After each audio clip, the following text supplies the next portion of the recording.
Alors venons-en à cette histoire. Alors si l'avion vous fait peur, c'est sans doute un scénario de cauchemar. Un avion pris dans un trou d'air qui ferait une chute vertigineuse de 2000 mètres. Rattrapé de justesse par le pilote de ce vol Londres-Singapour hier, mais ce vol a fait plusieurs dizaines de blessés et un mort de peur, victime d'une crise cardiaque. Tiffaine Dubuart.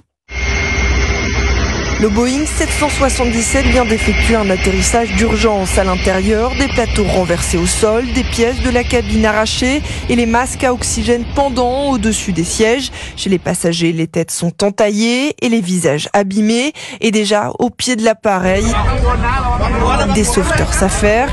Dans l'avion, un mort et des dizaines de blessés. Un steward confie avoir vécu son pire vol en 30 ans de carrière. L'avion aurait perdu 2000 mètres en moins de 5 minutes. Des situations apocalyptiques face auxquelles les avionneurs se préparent activement, selon Xavier Titelman, spécialiste de l'aéronautique. Airbus teste en ce moment un système dans lequel on a une sorte de rayon laser qui est à l'avant de l'avion et qui peut voir les courants d'air qui montent et qui descendent. Et peut-être qu'à terme, ça permettrait d'avoir des avions qui n'attendent pas d'être dans une turbulence pour la compenser, mais qui pourraient la compenser avant même de la subir. Et donc, ce seraient des avions sans aucune turbulence. En à peine un an, c'est déjà la 4e fois que des turbulences provoquent des blessures sévères chez des passagers. Tiffaine Dubuart, et après avoir atterri en urgence à Bangkok hier, les passagers de cet avion ont pu rejoindre Singapour ce matin.